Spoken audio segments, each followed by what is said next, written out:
semuanya, selamat pagi. Assalamualaikum warahmatullahi wabarakatuh. Para perwira siswa kelas 5 Nautika dimanapun berada, baik Bapak Ibu, jumpa lagi dengan saya Ibu Niken ya.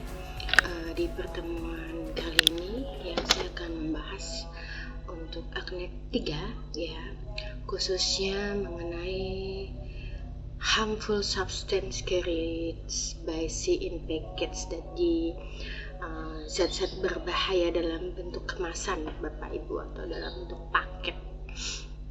Nah, untuk Anek 3 ini mulai berlaku tanggal 1 Juli tahun 92. Namun sebelum tanggal ini diberlakukan Bapak Ibu, jadi dari persetujuan Komite Keamanan Laut ya, bahwa Anek 3 ini harus dilaksanakan melalui IMDG Codes ya, International Maritime Dangerous Goods, yang sudah ada perubahan meliputi pencemaran laut yang sudah disiapkan oleh MSC di Amandemen 25 tahun 89, dan amandemen ini dilaksanakan di 1 Januari tahun 91, seperti itu Bapak Ibu. Jadi kurang lebihnya untuk Anek 3 ini memang mengerucut ya di pemberlakuan AMDG.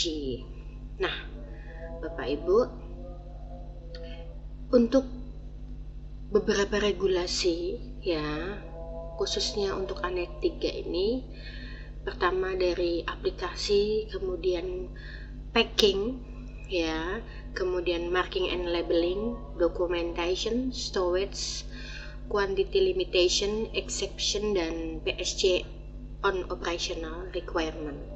Jadi kurang lebih ada 8 regulasi yang nanti sekilas saya akan bahas ya. Untuk regulasi ini di aturan 1 khususnya penerapan ya. Untuk tujuan dari Anek 3 ini Bapak Ibu, itu mengidentifikasi pencemaran laut ya yang memenuhi kriteria dalam IMDG. Oke, kemudian yang B, maksud dari Anek ini dalam bentuk kemasan ini adalah bentuk penahanan yang dibentuk dan ditentukan oleh zat-zat berbahaya dalam kode IMDG. Kemudian yang kedua, pengangkutan zat-zat berbahaya dilarang, kecuali sesuai dengan ketentuan dalam lampiran Anek 3 ini. Untuk melengkapi ketentuan Anek ini, pemerintah masing-masing pihak peserta konvensi akan mengeluarkan atau persyaratan secara rinci pada kemasan, penandaan label dokumentasi pemuatan jumlah, pembatasan dan pengecualian untuk mencegah atau meminimalkan polusi lingkungan laut yang berbahaya. Nah, tujuan dari Anek ini yaitu kemasan yang telah digunakan sebelumnya untuk zat-zat yang berbahaya diperlukan pengecualiannya adalah tindakan pencegahan yang memadai telah untuk memastikan bahwa kemasan kosong tersebut tidak mengandung adanya residu yang berbahaya bagi lingkungan laut.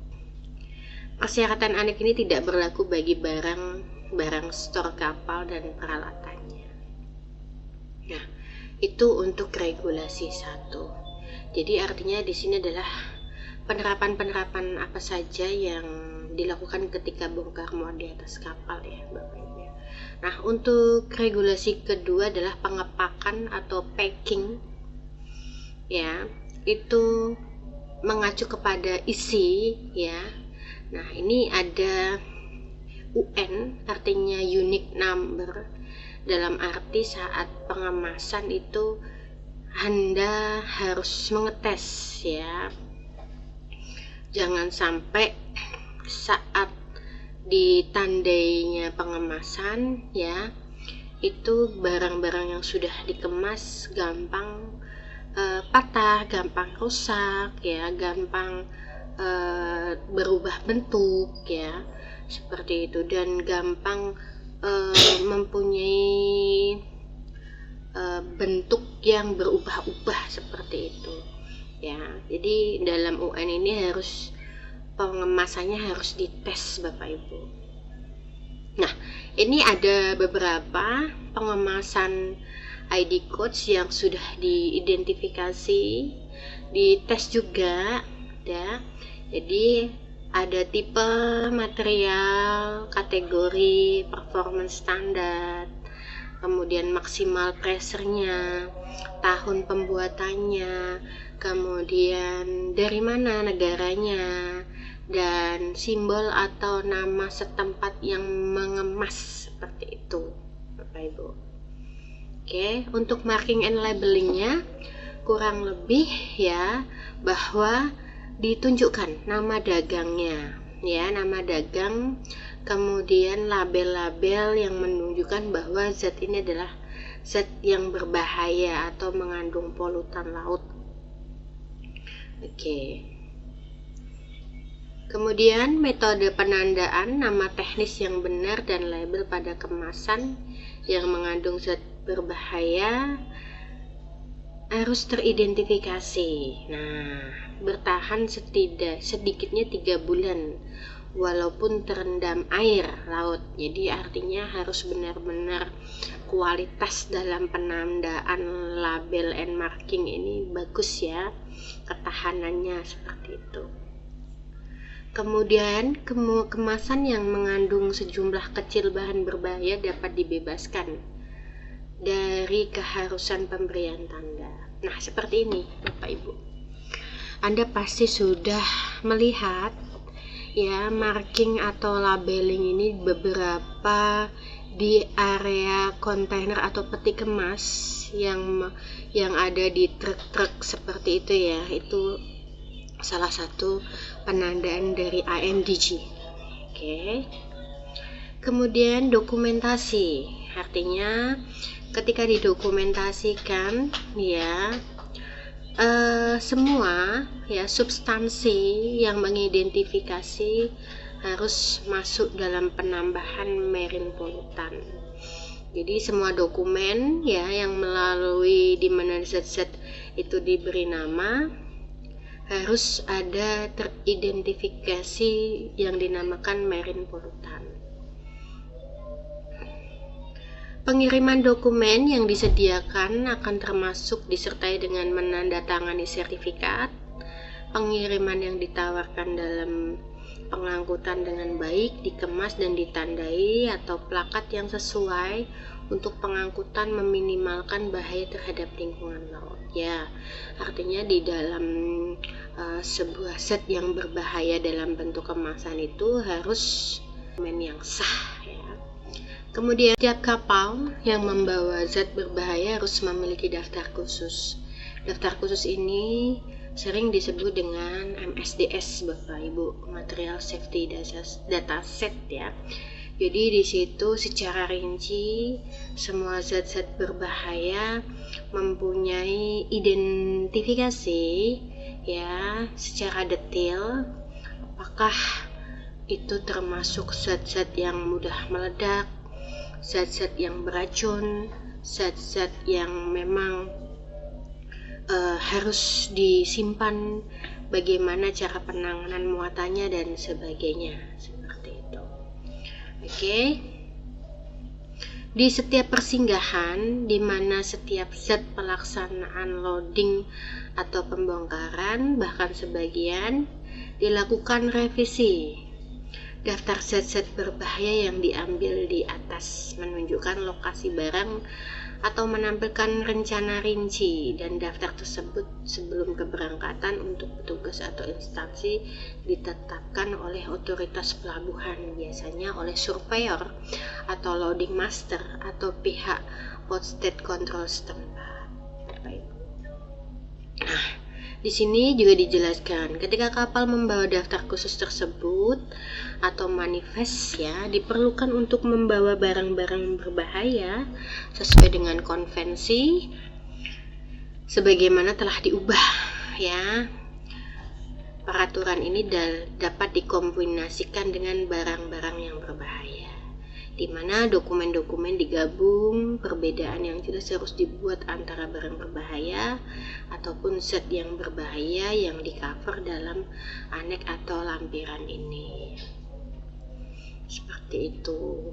Jadi artinya misal ada 1 drum di sini ya. Di sini ada UN-nya nomor sekian. Kemudian di sini ada labeling and markingnya. Kemudian di sini ada unique number-nya ya. Nah, ini harus ada administrasinya atau shipping paper-nya 1 drum. Ya, ini isinya apa aja ya. Nah, ini adalah salah satu dari sertifikat atau identifikasi khusus yang biasanya ada di MSDS. Di regulasi 5, storage ya. Zat berbahaya harus disimpan dengan benar dan dijamin untuk meminimalkan bahaya tanpa merusak keselamatan kapal dan orang-orang. Jadi harus betul-betul direncanakan, disimpan sesuai tempat dan fungsinya agar tidak terjadi pencemaran lingkungan laut. Di regulasi 6, quantity limitation, untuk alasan ilmiah dan teknis perlu dilarang untuk pengangkutan atau dibatasi jumlahnya yang mana bisa dibawa oleh salah satu kapal. Dalam membatasi jumlah, pertimbangan akan diberikan kepada ukuran, konstruksi, dan peralatan kapal. Sebaiknya kemasan dan sifat alam dari zat tertentu.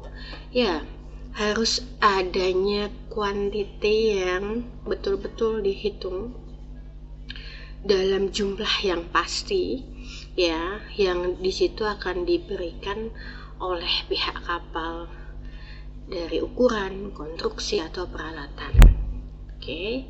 Kemudian transportasi udara, ini pengecualian ya Bapak Ibu ya. Paket yang berisi barang-barang berbahaya dalam jumlah terbatas perlu ditandai dan ditunjukkan di bawah ini. Tanda mudah terlihat, terbaca, mampu menahan terpaan cuaca terbuka tanpa pengurangan substansial dalam efektivitas, penandaan dalam bentuk persegi atau belah ketupat membentuk sudut 45 derajat, bagian atas dan bawah garis sekitar dihitamkan. Ini adalah salah satu persyaratan marking and labelingnya. Nah, seperti ini Bapak Ibu kurang lebihnya ya, contoh-contohnya. Oke, untuk exceptions ya, pengecualian, membuang barang ke laut dari zat barang berbahaya yang dibawa dalam bentuk kemasan harus dilarang, kecuali diperlukan untuk mengamankan keselamatan kapal atau menyelamatkan keselamatan jiwa di laut. Artinya, jika suatu saat adanya cuaca buruk sehingga ada barang yang harus dibuang karena untuk stabilitas kapal, itu boleh dibuang ya, boleh dihilangkan, boleh ditenggelamkan ke laut. Nah, yang kedua, tunduk pada ketentuan dalam konvensi berdasarkan bentuk fisik, kimia, dan biologi.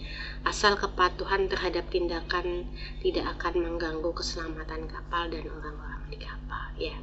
Jadi memang harus dipertimbangkan apakah akan jadi gangguan keselamatan di kapal atau tidak, akan mengganggu keselamatan orang-orang kapal atau tidak. Itu harus tetap dipertimbangkan ya terlebih dahulu.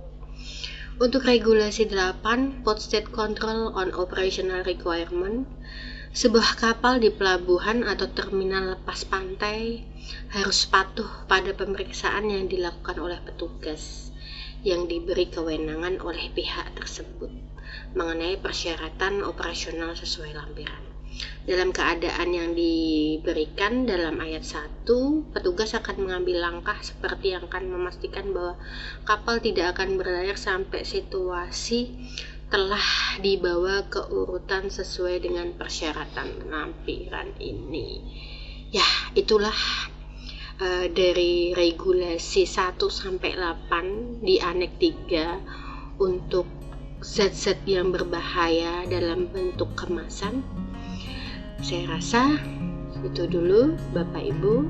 Terima kasih atas perhatiannya. Sampai jumpa di pertemuan selanjutnya. Saya akhiri. Wassalamualaikum warahmatullahi wabarakatuh. Selamat pagi.